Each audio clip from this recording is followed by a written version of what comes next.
So today we'll see what breeding and biotechnology. Uh, the food demand of any country could be improved by two main methods, that is plant breeding and animal husbandry. Now, what is plant breeding? Plant breeding means developing plants which are economically very important. That when I mean that, it means plants which are of a superior quality. For example, fruits which is of high mass. We get it, different varieties. Yes, so the superior qualities, when we develop them for the economical activity, then we call that as plant breeding. Animal husbandry refers to the breeding of the animals with the improved genotypes.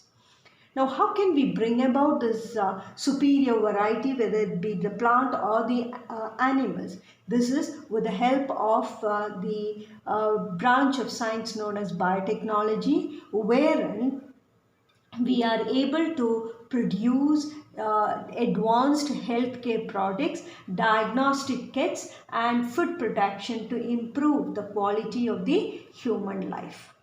First, we'll see now with the plant. So under that, methods, modern agricultural practices for crop improvement. So one such is green revolution. Here there is increased food production through high yielding crop varieties and modern agricultural technique. And father of green evolution is Dr. Norman E. Borlaug and Dr. Swaminathan, M.S. Swaminathan. He joined him to introduce this in India. Now, breeding for high yield and better quality, we have certain of the varieties. They are known as the semi-dwarf varieties.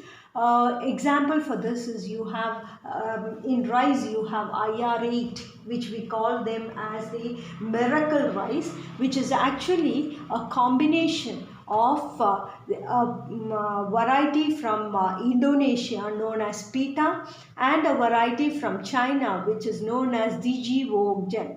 Yes, combining these two, we get a hybrid variety that is known as IR8. It is known as IR8. So each of this, they are chosen for their superior quality.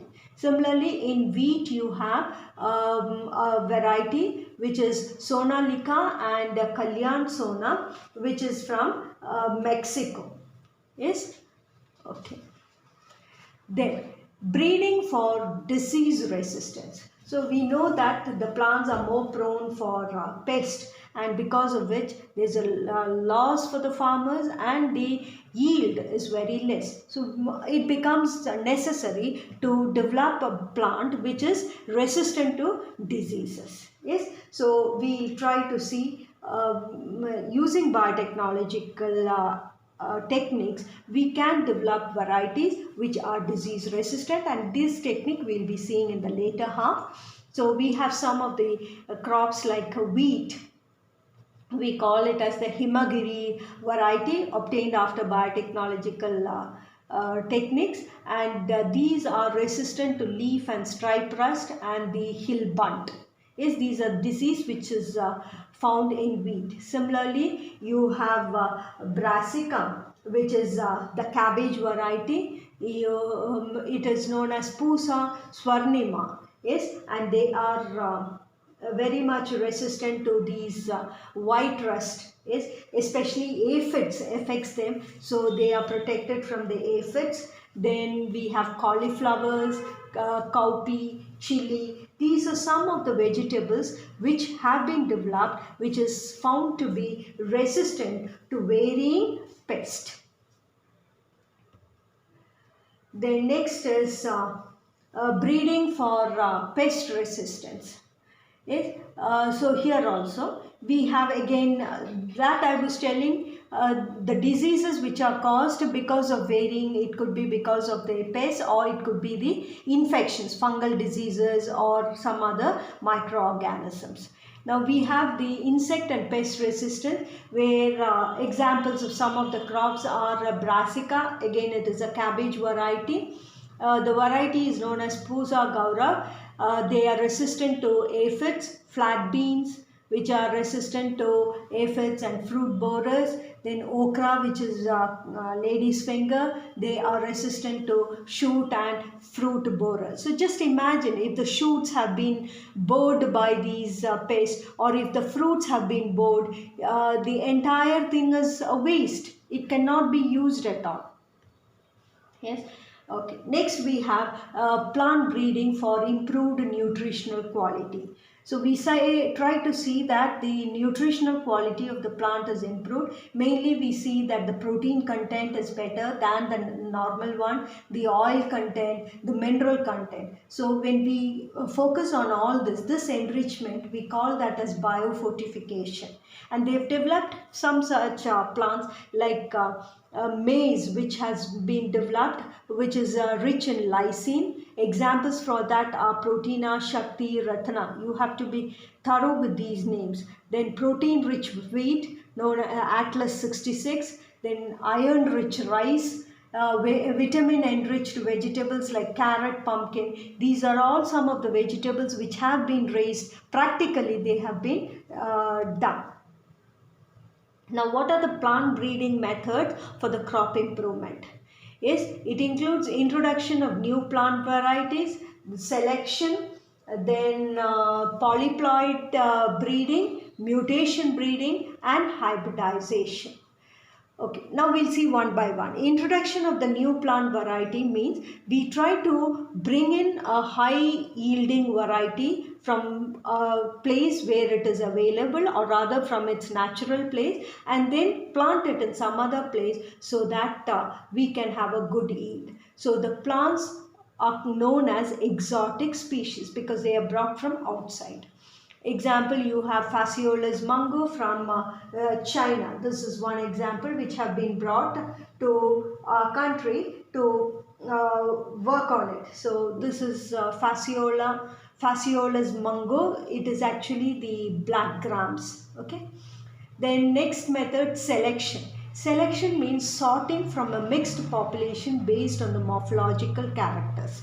So based on its appearance, we try to select such plants, maybe increased height, beautiful color, big fruits. Yes, so selecting them based on the morphological characters, and this could be done either by mass selection or pure line selection and clonal selection.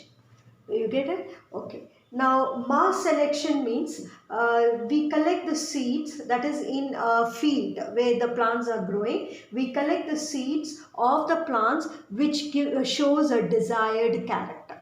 Yes, we collect those seeds and they are allowed to grow in a new field for varying number of generations, and we do get that same character. That is what is known as mass selection, and they have developed some of the groundnuts by doing this. Yes. Then next is pure line selection. Pure line selection means one parent from which is allowed to self breed, and then we get the plants. Yes, we select that plant based again on its positive character. Yes, we take that and we allow it to self breed. So this is whatever progeny that we will get will be totally a pure one. So it's called as pure line selection. And then clonal selection means from the previous one, the pure line selection, whatever plants we have got, those we then cultivate in mass. That is what is called as clonal selection. So from that single parent, the entire mass of plants what we are getting is what is known as the clone, and they are allowed to multiply in large number, and we call them as clonal selection. Okay. Next we'll see about polyploid breeding. Polyploid breeding means those which will have more than two sets of chromosomes. Normally we do have the two sets of chromosomes. Now more than two when they have, then we call them as the polyploid breeding. So it could be either diploid, normally it is the diploid, so more than two, that is it could be triploid or tetraploid when we call them as polyploid.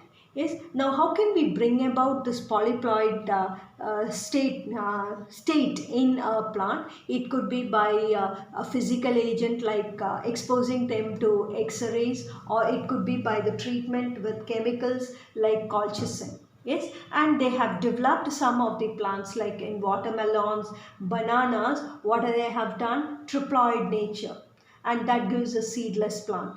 Yes, in tea varieties again triploid, which is found to be resistant to drought condition. Then in wheat and rye it is 6N. Yes, from the normal 610. Now these plants are rich in proteins.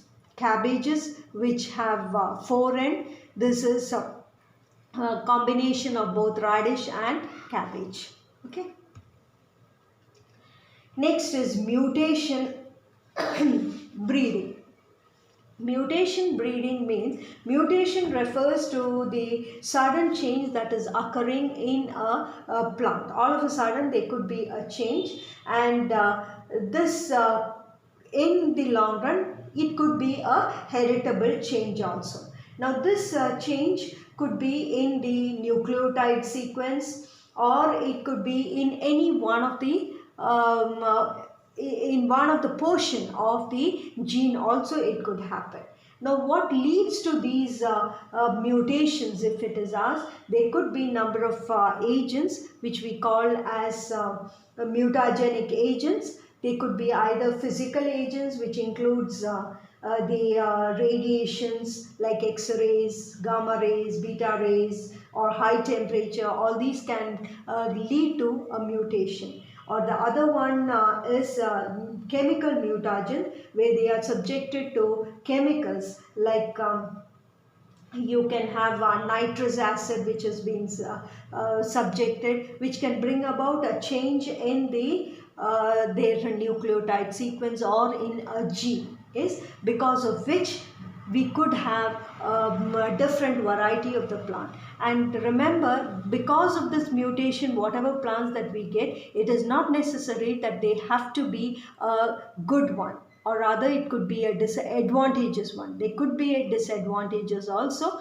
but based on whether it is advantageous, we select them, the other one has to be ignored. Yes, and by this mutation breeding, they have developed some of the plants like wheat, which is known as Sharbati Sonora, and this seems to have a better taste than the normal one. Then rice, Atomita 2, they are resistant to saline and pest resistance. Then groundnut, these have thick shells. You get it? These are some of the plants which have been produced. Next is hybridization. Hybridization refers to the process of crossing two or more types of the plants with the desired character into a single plant. So that plant we call it as the hybrid. So you choose two plants which will be having desired characters. We try to cross them, and then the progeny that we get, or the what to tell, the daughter cell that we get, that will be a hybrid which would have the better qualities of both the parents. One such example, you have this triticale. This triticale is the first man-made hybrid cereal. Yes? It is a cross between the wheat and rye.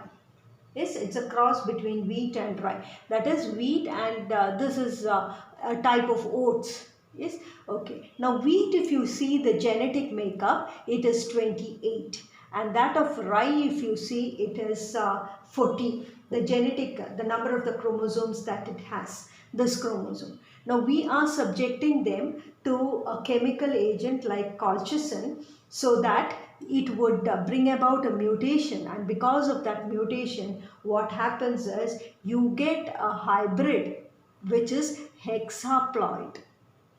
Do you get it? So in this case, what happens is 2n will be 21.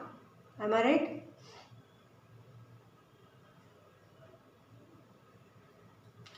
See, the diploid condition is 28. So we get half from one of the parent and half from the other parent. So here 28 means 14 from this and 7 from this. So 14 plus 7, it becomes 21.